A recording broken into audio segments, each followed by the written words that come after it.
Caríssimos, na noite de hoje, não poderíamos então deixar de falar de um tema tão importante. Mulheres, exemplo de amor e renúncia, na palavra sempre abalizada, fácil, do nosso companheiro Hélio Tinoco.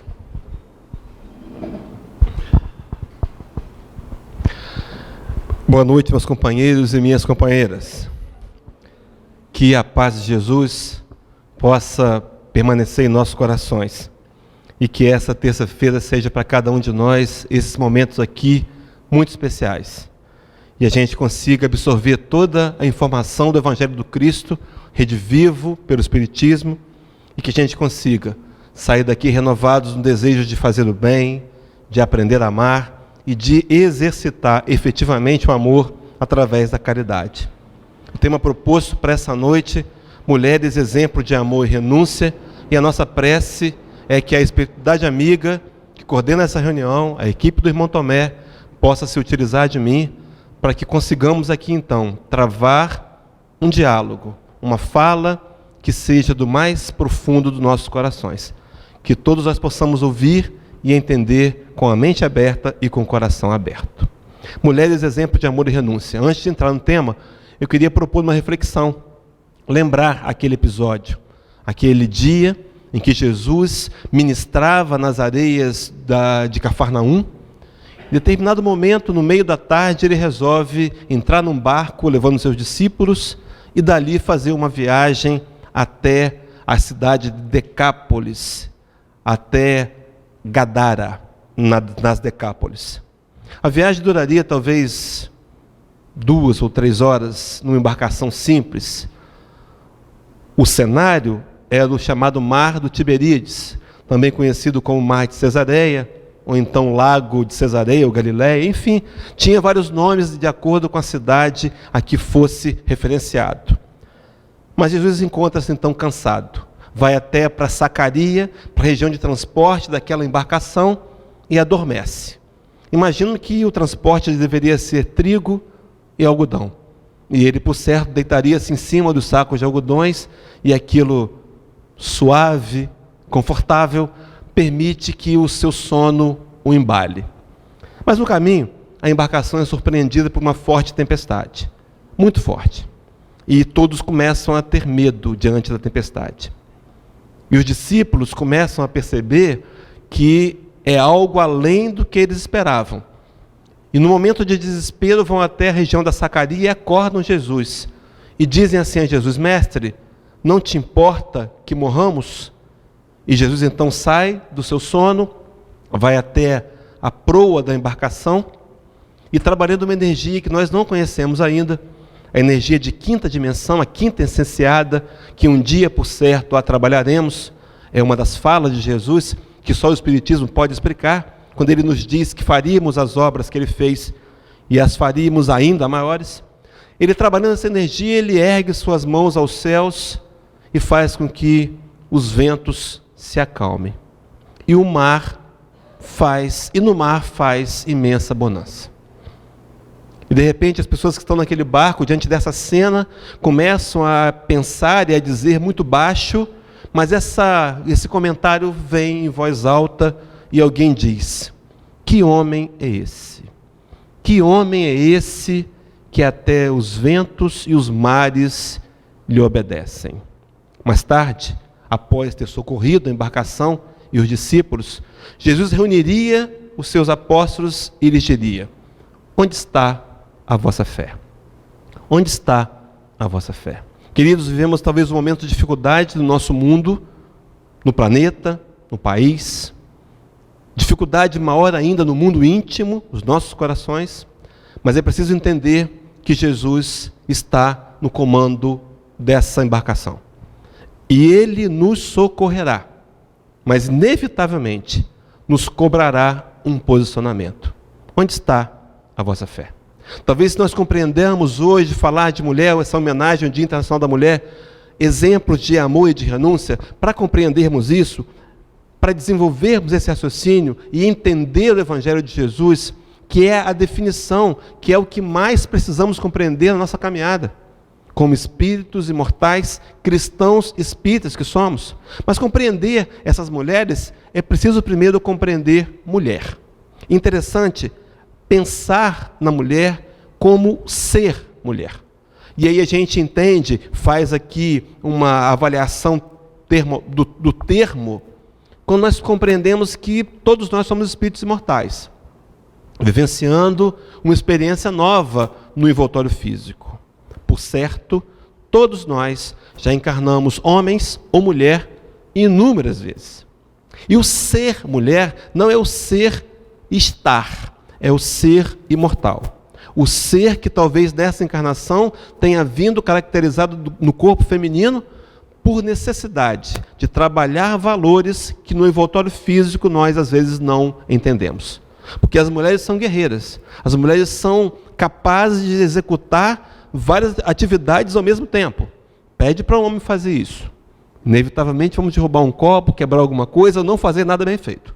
As mulheres são capazes de ter várias funções ao mesmo tempo. Então, pensar em ser mulher, pensar nessa mulher que é exemplo, nós podemos trazer essa verdade para cada um de nós. Ser imortal, agora mulheres, agora homens, mas com a capacidade de nos tornarmos exemplo. Se formos até o dicionário entender a palavra exemplo, vamos perceber que exemplo é tudo aquilo que pode e deve ser imitado. Começamos a entender, queridos companheiros, que exemplo determina de forma absoluta uma repetição. Quando dizemos que alguém é exemplo, é porque as suas atitudes nos convidam, e mais que isso, nos convocam a uma ação. No dicionário diz ainda que exemplo é o fato de se tirar proveito ou ensinamento. Fato de aprender, fato de aproveitar o ensinamento. Então, quando nós olhamos para alguém como sendo nosso exemplo, ou alguém que nos tem algo a exemplificar, esse algo inevitavelmente nos fará questionar a nós mesmos. Porque o exemplo, ele cativa. Dizem os filósofos que a palavra tem o poder de convencer, mas o exemplo é capaz de arrastar. Dizem que as palavras podem ser muitas, mas o exemplo é muito mais forte do que 1000 palavras. E diz aí no dicionário que exemplo eles são, exemplo é modelo. E quando eu encontrei no dicionário modelo, inevitavelmente eu me lembrei da questão de número 625 de O Livro dos Espíritos, uma questão central, onde Kardec vai inquirindo a espiritualidade amiga, faz a seguinte pergunta: qual o tipo mais perfeito que Deus tem oferecido ao homem para lhe servir de guia e modelo? Interessante que a pergunta é complexa e profunda. O tipo mais perfeito que Deus tem oferecido ao homem. Então Deus jamais desistirá de nós. Algumas vezes, meus irmãos, nós é que desistimos de nós mesmos. Deus jamais nos abandonará. Há uma fala de Jeremias, no capítulo 3, versículo 22, do livro Lamentações, em que o profeta diria: as misericórdias do Senhor se renovam a cada manhã. Todos os dias, nessa manhã, as suas misericórdias divinas se renovaram. Mas algumas vezes somos nós que desistimos, mas Deus tem nos oferecido um espírito perfeito para nos servir de guia e modelo. A resposta é uma das menores respostas do Livro do Espírito, se não a menor, em número de palavras, mas a maior em importância. Sinaliza-nos olhar Jesus como sendo exemplo, e mais que isso, como sendo o exemplo. O exemplo para cada um de nós em tudo e para todos. Haverá um momento da história da humanidade, quando nós progredirmos moralmente, que vamos entender isso sem nenhuma objeção, sem nenhuma oposição. Entender que o exemplo maior que Deus nos ofereceu para nos servir de guia e modelo se chama Jesus. Na carta aos Efésios, uma interpretação teológica que muitas vezes ficou duvidosa, há uma passagem que diz que haverá um dia que todo joelho se dobrará e toda língua confessará que Jesus é o Senhor. Na interpretação teológica, parece-nos que Jesus obrigaria as pessoas a se ajoelharem diante dele. Não é bem assim. Na interpretação correta, nós vamos entender que ao longo da vida, nossas conclusões vão encaminhar para que a gente entenda voluntariamente que Jesus é o Senhor. Posto isso, então, a gente vai perceber que ele, como exemplo, ele vai nos mostrar algumas questões, alguns exemplos com relação ao trato com a mulher. Vejam que a leitura preparatória já feita no livro Pão Nosso, através de Emmanuel, pelas mãos de Chico Xavier, narra que naquela ocasião as mulheres não tinham nenhuma significação e nem importância. A gente sabe que no ano de 553, num concílio papal, foi quando se decidiu entender que a mulher tinha alma. Até então a mulher não era considerada um ser que tivesse alma. Vejam a que ponto da ignorância e do absurdo nós tínhamos chegado.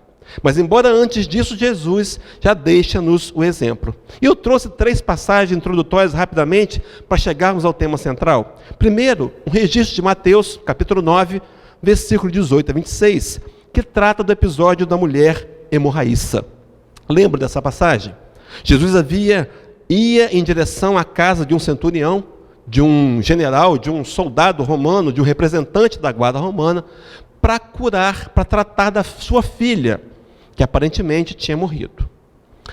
No meio do caminho, a multidão o seguindo, ele é tocado por uma mulher. Essa mulher tinha um fluxo de sangue há 12 anos constante.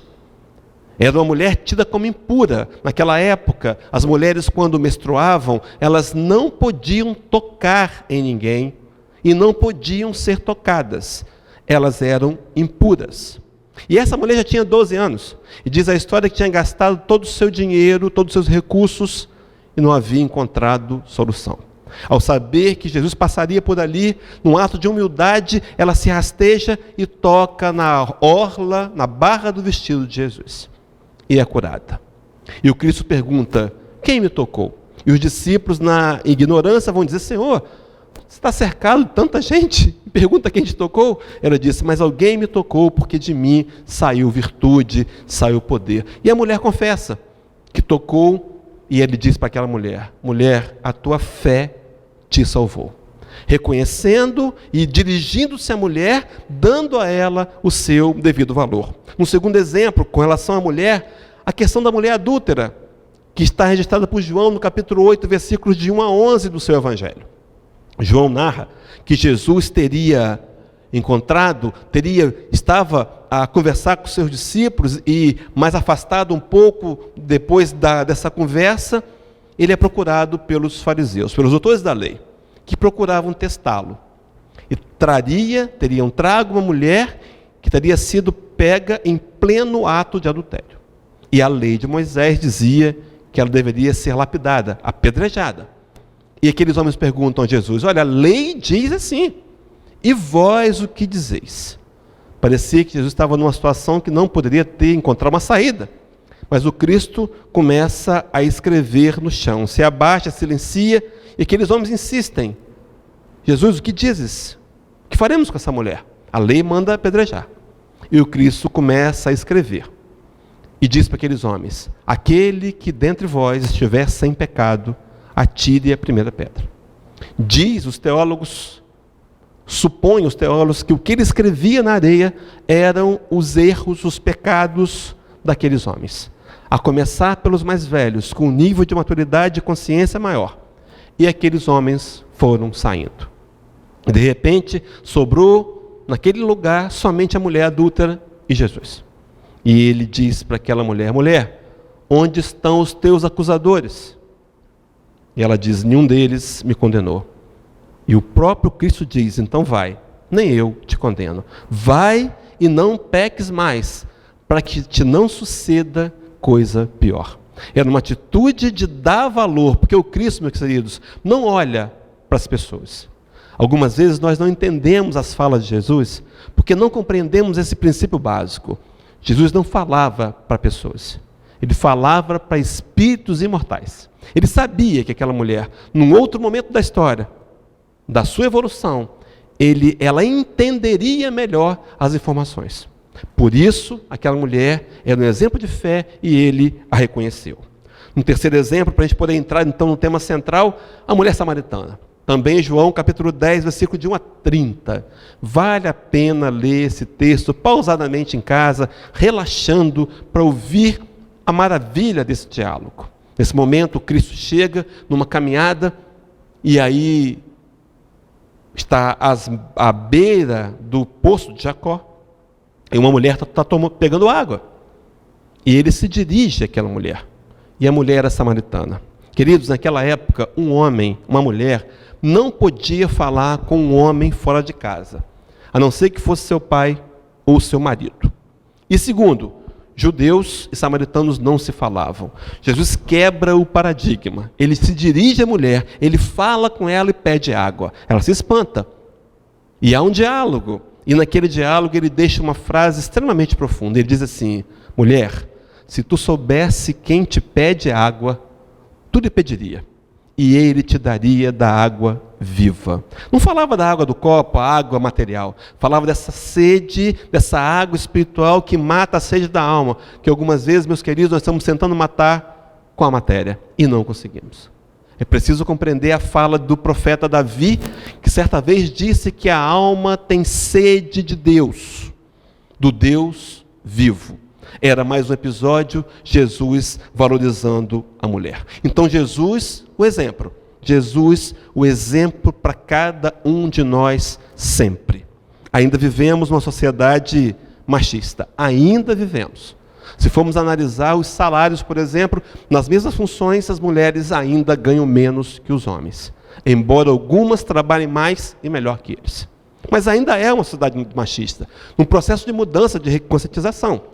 Mas Jesus, então, para nós, homens encarnados, nesse momento, homens espíritas, precisamos valorizar as mulheres. Mas as mulheres também podem ser exemplos.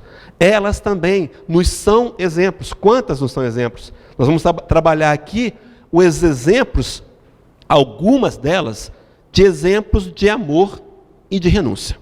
E quando pensamos em amor e renúncia, vamos trabalhar com um pano de fundo as mulheres da cruz. As mulheres da cruz. Interessante que nós nos perguntamos quais eram essas mulheres da cruz. E mais que isso, quem eram essas mulheres da cruz? A gente sabe que começando pelos quais, há uma certa divergência. Há um desencontro nos relatos do Novo Testamento. Há um desencontro. Alguns citam algumas personagens que não são citadas por outro. E há personagens comuns. Nós começamos a investigar e pensar, mas por que será que houve esse desencontro de informações? Acompanhe comigo. O Evangelho de Marcos é o primeiro evangelho a ser escrito no ano de 64, depois de Cristo. Marcos está em Roma. E a gente começa a ver que se a crucificação foi de fato no ano 28 ou 29, segundo os historiadores, há uma diferença de 35 anos para 36 anos para escrever o primeiro evangelho. As informações até então ficaram em rascunhos ou na memória de Marcos. E ele cita o episódio da cruz. No livro de Mateus, escrito em Jerusalém, no ano 70 depois de Cristo, depois o de Lucas no ano 80 depois de Cristo, em Antioquia, e por fim, o último evangelho, o de João, no ano 95 depois de Cristo, já em Éfeso. E aí a gente começa a perceber. Eu vou trazer os 4 relatos rapidamente. Isso é dado histórico, não é muito importante. Eu quero chegar no assunto que fala ao nosso coração. Primeiro, as mulheres segundo Mateus, 27, 45 a 56. Eram Maria Madalena, Maria, mãe de Tiago e de José, e a mulher de Zebedeu. 4. Todos eles vão estar em coerência, concordando que são 4. Marcos, capítulo 15, 33 a 41, vai dizer, Maria Madalena, 2 comuns, Maria, mãe de Tiago, menor, e de José, coincide, e Salomé. Surge uma 5ª personagem da história. João vai dizer para a gente que eram Maria Madalena, a irmã de Maria, e Maria, mulher de Clopas. Se alguém quiser pesquisar Maria, mulher de Clopas, não tente, não há informação. E por fim, Lucas imprime um raciocínio para trazer um quarto personagem novo. Ele vai dizer assim, embora não tenha citado as mulheres da cruz, ele diz assim, no capítulo 23, 44 e 49, vou ler só para a gente poder compreender. Já era quase a hora sexta, no dia da crucificação, naquela sexta-feira, e escurecendo-se o sol, a hora sexta era 3 horas da tarde, né? Era meio-dia, a hora sexta, meio-dia. Escurecendo-se o sol, houve trevas sobre toda a terra até a hora 9. Então ficou de noite. E rasgou-se pelo meio o véu do santuário. Então Jesus clamou em alta voz, Pai, nas tuas mãos entrego o meu espírito, e dito isso, expirou. Completemos o raciocínio. Vendo o centurião o que tinha acontecido, deu glória a Deus, dizendo, verdadeiramente este homem era justo. E todas as multidões reunidas para este espetáculo, vendo o que havia acontecido, retiraram-se a lamentar, batendo no peito. Uma expressão de dor e de sofrimento. E diz assim, entretanto, todos os conhecidos de Jesus e as mulheres que o tinham seguido desde a Galileia, permaneceram a contemplar de longe essas coisas. Lucas só registra isso. Nós fomos em Lucas mesmo, capítulo 8, na pesquisa de 1 a 3. Lucas vai dizer assim, e os companheiros sabem que Lucas não vivenciou esses fatos. Ele recebe esses manuscritos do próprio Paulo de Tarso, que tinha o desejo de escrever o Evangelho. Mas como não tinha tempo hábil, por conta de dirigir as igrejas, ele passa os manuscritos para Lucas, e Lucas faz um consórcio com Maria e escreve o Evangelho, com anotações que alguns outros não têm. Mas Lucas diz assim, e aconteceu depois disso, que andava Jesus de cidade em cidade, de aldeia em aldeia, pregando e anunciando o Evangelho do reino de Deus. E os 12 iam com ele. E também algumas mulheres que haviam sido curadas de espíritos malignos e de enfermidades. E diz, Maria, chamada Madalena, estava na cruz, da qual saíram 7 demônios. E Joana, mulher de Cusa, procurador de Herodes, Susana e muitas outras, as quais lhe prestavam assistência com os seus bens. Nesse raciocínio, Lucas nos faz, a nós e aos pesquisadores, entender que talvez uma das mulheres da cruz tenha sido Joana de Cusa. No livro de Humberto de Campos, no livro Boa Nova, capítulo 15, que vai tratar sobre Joana de Cusa, há uma parte que diz assim, em seguida, ante os apelos desesperados do filhinho, recordou que Maria também fora mãe, e vendo seu Jesus crucificado no madeiro da infâmia, soubera conformar-se com os desígnios divinos. Essa palavra, esse verbo recordou, dá uma suspeita de que ela se lembraria da atitude de Maria na cruz. Se ela recorda, talvez ela tenha vivenciado. Mas enfim, não importa. Mas há uma linha de ideias de que seria também Joana de Cusa, uma das mulheres da cruz. Vamos entender essas mulheres? Vamos pensar nessas mulheres como exemplo de amor e de renúncia? Trabalhar cada uma delas individualmente, de forma bem sucinta? Vamos lá. Quem eram essas mulheres? Vamos lá. Pensar nelas como sentimentos. Pensar nelas como as emoções que elas tiveram. Pensar como foram suas atitudes. E mais, pensar que tipo de exemplo podemos absorver dessas mulheres. Que tipo de atitude pode ser um convite para nossa reflexão e mudança? Queridos, nós não viemos aqui para ouvir uma palestra histórica, mas precisa ter essa introdução.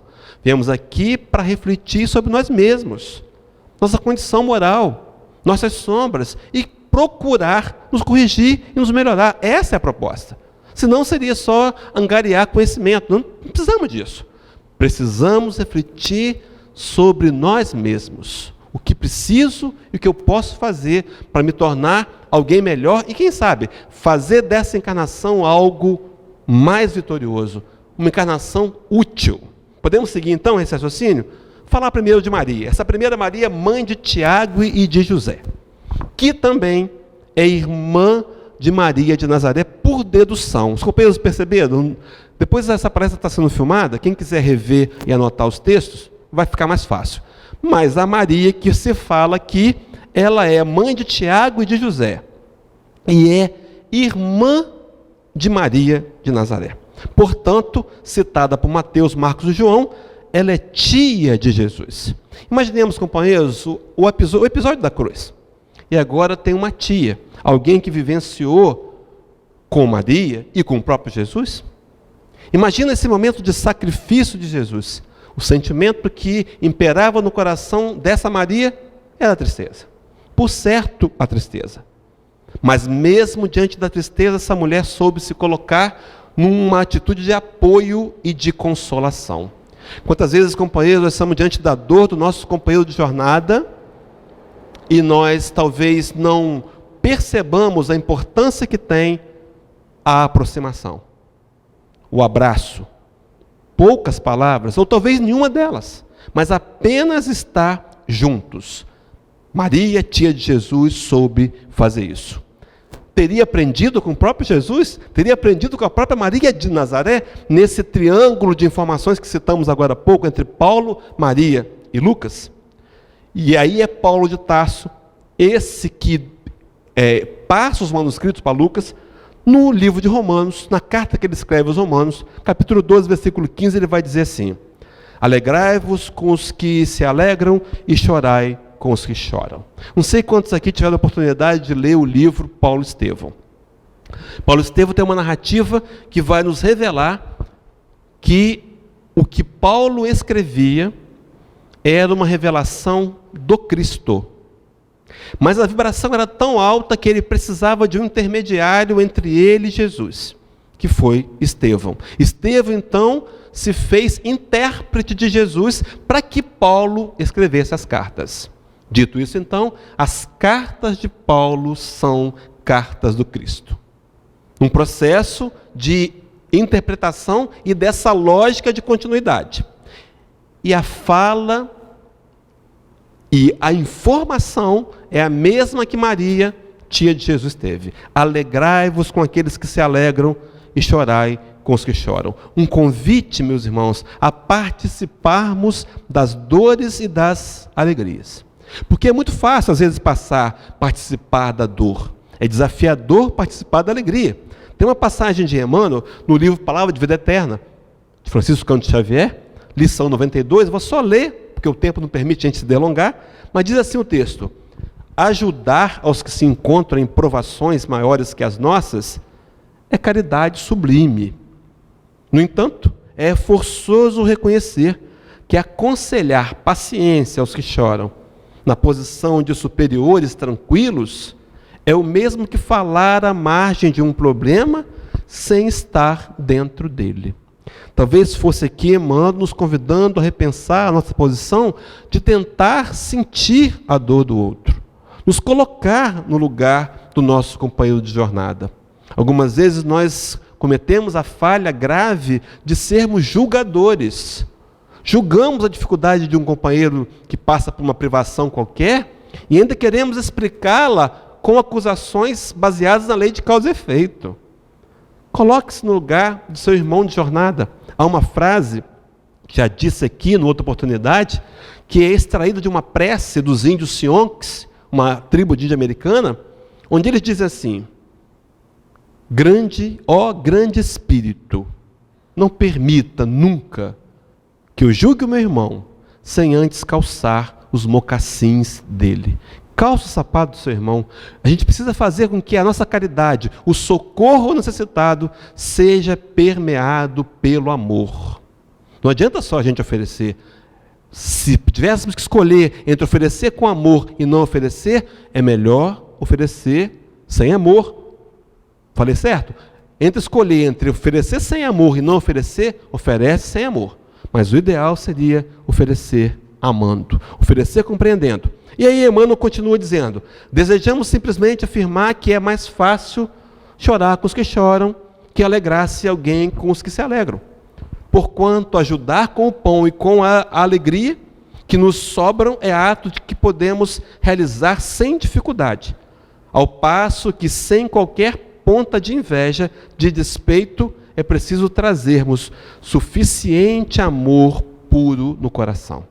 Queridos, nós estamos nessa encarnação, nós estamos nessa casa espírita, estamos reunidos aqui agora, estamos na família que estamos para a construção do amor puro no coração. Esse é o objetivo. João Evangelista, exilado na ilha de Patmos, no livro de Apocalipse, que algumas Bíblias chamam de livro de revelação, ele fala um versículo como se ele falasse, como se a fala fosse de Jesus. Claro que permeado ali por toda uma cultura do judaísmo. Ele diz assim, parafraseando Jesus, ele diz assim: o que tenho contra vós, vejam que Jesus não tem nada contra ninguém, ele sempre nos apoiará, mas ele diz lá, o que tenho contra vós é que esquecestes o vosso primeiro amor.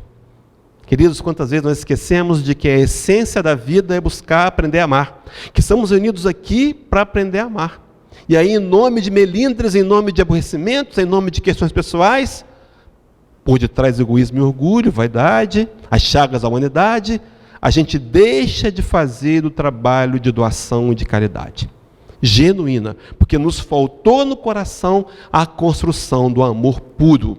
Viemos aqui hoje, mais essa noite, para colocar mais um tijolo nessa construção do aprendizado do amor puro.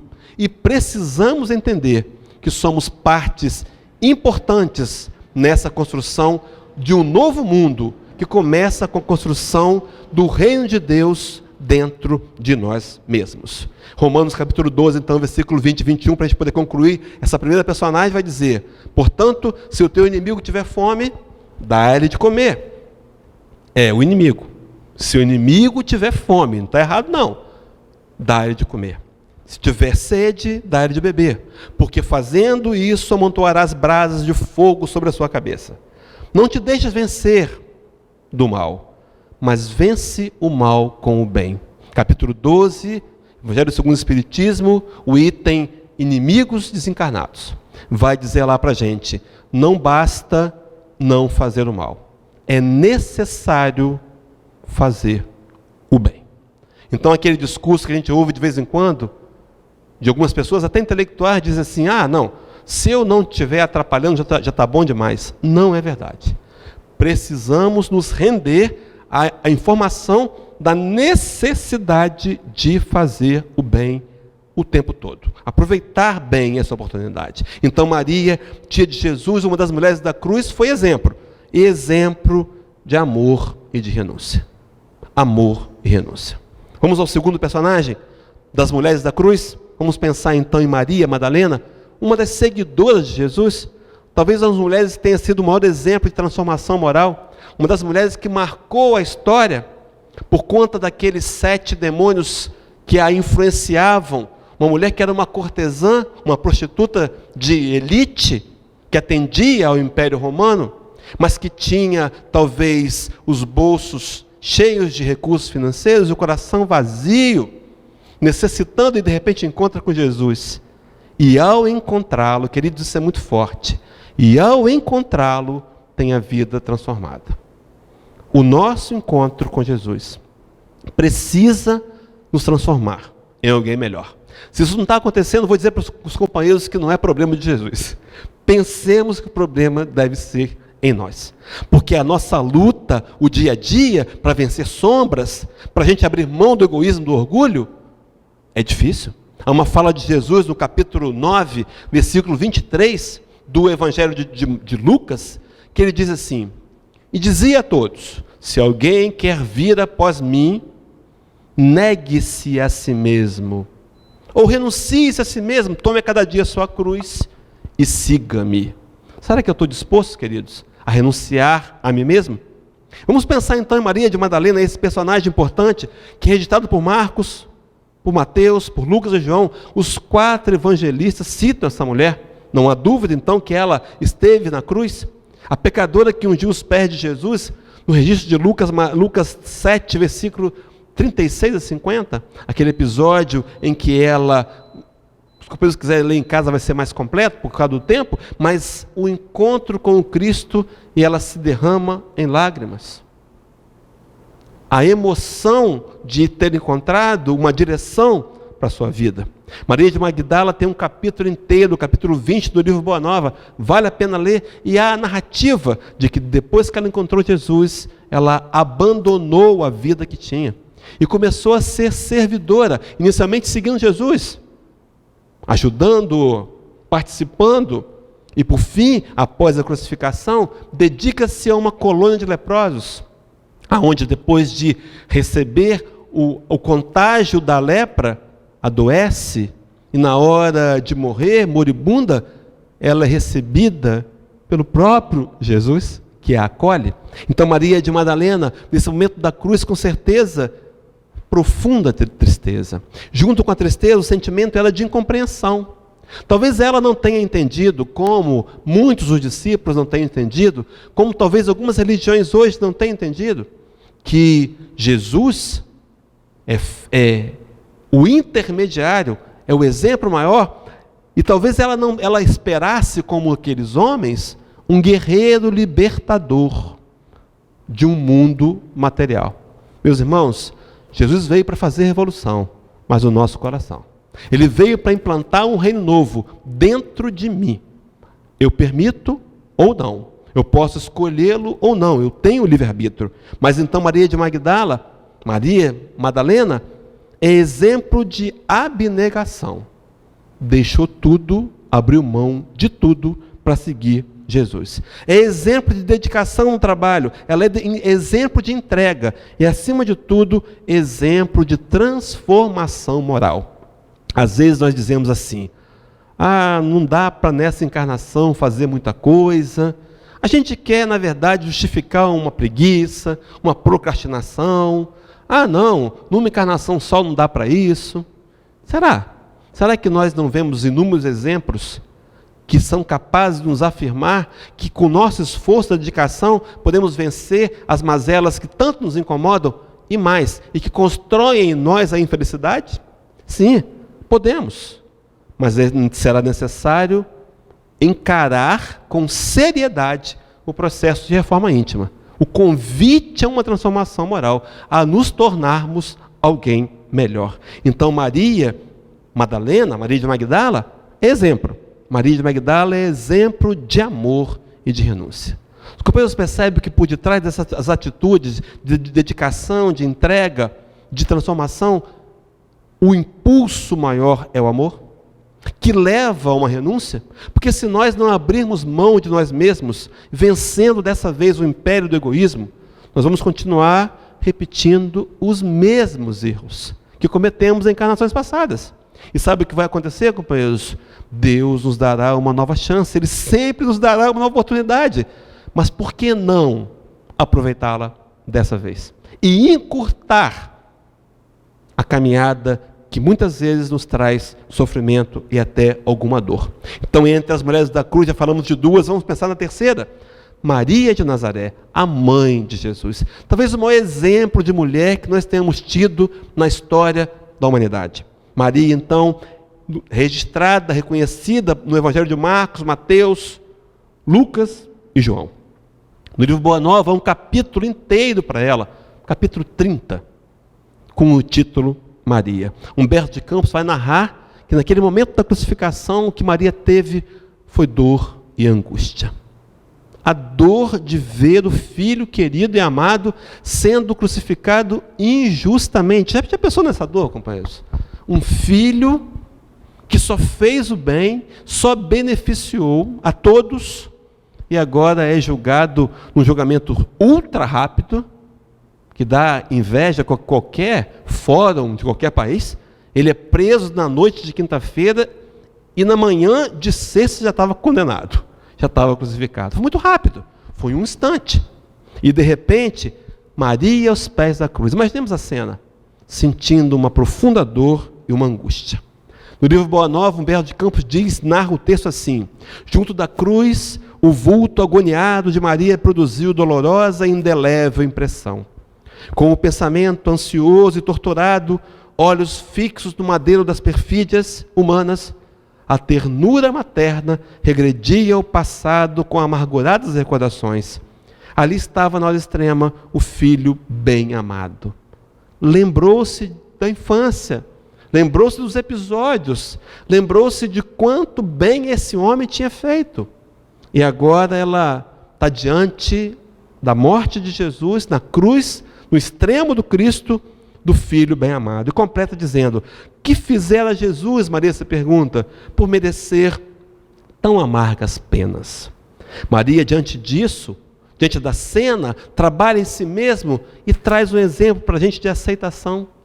Aceitarmos a realidade da vida, queridos. Quantas vezes nós estamos aí rebeldes, querendo lutar contra a realidade, e lutar contra a realidade não muda a realidade. A aceitação muda, a resignação muda, não é revolta, não é o comodismo, mas um trabalho de entender que as coisas difíceis acontecem com a gente. Meus irmãos, nós vamos ficar doentes. Me lembro recentemente, Haroldo Dutra Dias, quem não conhece Haroldo Dutra Dias, num seminário ele começou dizendo assim, gente, eu estou morrendo. Aí foi aquele, meu Deus, o que houve? Não, eu estou morrendo. Todo dia nós estamos morrendo. Vamos ficar doentes. Vamos perder familiares. Vamos ter problemas financeiros. A vida é assim. Vão e voltam. Problemas aparecem, depois eles voltam, depois eles somem, aparecem de novo. A aceitação como sendo o primeiro passo, a primeira coisa a ser feita para a gente admitir uma questão e resolver. Negar e fugir não vai resolver. Maria também é exemplo de abnegação, tal qual Maria de Magdala é exemplo de perdão no episódio da cruz, no episódio depois de socorrer Judas no mundo espiritual, é exemplo de serviço. Foi morar em Éfeso com João e trabalhava intensamente, contando para os moribundos que ali a visitavam na casinha da colina, o Evangelho de Jesus, que ela vivenciou, que ela experienciou em si mesma. E por fim, Maria então, exemplo, acima de tudo, de amor e de renúncia. Vou abrir um parênteses aqui, companheiros, não é fazer propaganda não, nós temos uma palestra, está no YouTube, sobre Maria de Nazaré, toda só sobre Maria de Nazaré, cabe numa palestra, né? Quem quiser ver depois, é só entrar no YouTube, digitar Hélio Tinoco e vai encontrar lá na listagem de palestras. Se quiser ver, é interessante, ficou muito bom esse trabalho. Voltando à tarefa, então, vamos falar da quarta mulher da cruz? A quarta mulher, falamos de 3. Essa quarta não se tem uma convicção de que tenha sido. Primeira a ser citado, quem seria essa quarta mulher? Primeira a ser citada é a mulher de Zebedeu, que é a mãe de Tiago e de João. Maria, prima, é mãe de Tiago e José, outro Tiago. Tiago é o nome comum, José é o nome comum, Jesus o nome comum da época. Vejam bem, Mateus fala dela. Essa mulher foi aquela seguidora de Jesus que, no livro de Mateus, capítulo 20, de 20 a 28, ela, na ignorância ainda de espírito e evolução, acreditando que o reino de Jesus seria implantado na terra, ela vai fazer um pedido a Jesus, para que os filhos, Tiago e João, fosse um colocado à direita de Jesus e outro à esquerda, quando o reino fosse implantado. Ela pensava, meus filhos serão um ministro, ou quem sabe alguém famoso, alguém que vai ganhar dinheiro. Não é? Ela via materialmente uma mulher equivocada, uma mulher comum. Vejam, queridos, será que uma mulher comum pode ser exemplo? Será que você pode ser exemplo? Será que nós podemos ser exemplos? Vejam que sim, quando diz que essa mulher ela teve na cruz uma decepção, porque ela pensou, meu Deus, meus filhos não vão mais estar diante de Jesus, um do lado da esquerda, outro da direita, no reino material. Mas essa mulher, de qualquer forma, ela prestou solidariedade. Ela foi exemplo. Ela ficou ali, junto da cruz, com Maria, a tia, com Maria de Magdala, com as Marias, estava ali junto da cruz. Mostrou presença. Queridos, quantas vezes nós fazemos tal qual aquele sacerdote ou levita da parábola do bom samaritano. Vemos a dificuldade do irmão e passamos pelo outro lado. Não temos a compaixão e muito menos exercitamos a caridade de ir lá e socorrer. Às vezes até sentimos piedade. Meu Deus, olha a situação dele, mas isso vai me comprometer. Não é? Nós cristãos precisamos nos comprometer mais. Não com o outro, mas com o Evangelho de Jesus. Então Maria, a mulher de Zebedeu, foi um exemplo. Exemplo também de amor e de renúncia, nas proporções dela, diante da capacidade que ela tinha. Nós podemos, companheiros, ouça isso com o coração aberto e com a mente aberta. Nós podemos fazer mais. Nós podemos fazer mais. E nos tornar exemplos para algumas pessoas. Talvez não um exemplo para entrar para a história, mas um exemplo para ajudar algumas pessoas. Vamos pensar então no outro personagem que poderia ser a quarta mulher da cruz? Vamos pensar em Salomé. Marcos fala de Salomé. Salomé, a gente não sabe quem é. Se for pesquisar, vai cair na filha, na enteada de Herodes. Não é essa Salomé. Salomé aqui, em alguns evangelhos tidos como apócrifos, é citada como sendo a mãe de Tiago e de João. Portanto, a mesma mulher de Zebedeu. Vejam as distorções. A mulher de Zebedeu chamava-se Salomé. Então, já foi aprovada. Uma outra quarta que poderia ter sido Maria, mulher de Clopas. Essa não tem informação. A história só aparece nesse momento e nunca mais se fala nessa mulher. É uma mulher anônima, uma mulher desconhecida, mas, queridos, que prestou apoio e presença. E pôde também ser exemplo. Um exemplo de amor e de renúncia dentro de suas limitações. A gente começa a pensar, companheiros, nessas mulheres, nesses episódios, e começa a entender que nós podemos ser úteis. Nós podemos fazer mais um pouco. E que algumas vezes nós não fazemos e acreditamos num discurso interno de que não, que está bom, já fazemos o suficiente. Será que fazemos? Será que se nós nos questionarmos com honestidade no coração, será que fazemos o suficiente? Será que eu faço o possível? Não dá para fazer um pouco mais? Sigamos então para a quarta mulher da cruz de uma outra dedução. Aí então Joana de Cusa, seguidora de Jesus, registrada por Lucas. A narrativa de Lucas que dá a entender que talvez ela fosse a quarta mulher que estivesse lá na crucificação.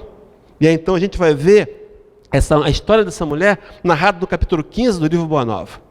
Uma mulher que procuraria Jesus, ela era da sociedade, uma mulher conhecida, uma mulher famosa, uma mulher de bens, contribuía financeiramente com o ministério de Jesus, ajudava financeiramente. Essa mulher casada com Cusa, um dos intendentes de Herodes. E essa mulher tinha um relacionamento difícil. Cusa era difícil. Era um homem de coração duro, um homem turbulento. E ela procura Jesus e diz: Senhor, eu queria te seguir, né? Queria te seguir. E não dá para seguir você, casada com Cusa não quer. E Jesus faz vê-la que a tarefa maior dela era conduzir e estar sempre ao lado de Cusa. Queridos, quantas vezes nós queremos o ministério, queremos a tarefa que é reconhecida. Não precisamos disso. O reconhecimento tem que ser feito ao Nazareno, a Jesus. A sua tarefa pode ser mãe, encaminhar um espírito que veio como seu filho. Essa pode ser a sua missão. Não é tão importante? Quem disse que não é tão importante? De Jesus, nas passagens, nas parábolas que ele conta da ovelha perdida e da dracma perdida, uma ovelha, uma dracma, um único ser importante. Talvez a missão seja essa, e a gente entenda então que nessa tarefa, Joana de Cusa então compreende e vive uma vida de integridade nesse casamento. O tempo passa, Jesus é crucificado, agora aquele colégio, aqueles governantes são perseguidos. Cusa adoece, morre, ela se torna pobre, e agora vai cuidar dos filhos de outras mães, mostrando a dignidade de uma serva, de uma discípula de Jesus, que não se vendeu, que preferiu o trabalho braçal para se manter. Um exemplo de fidelidade.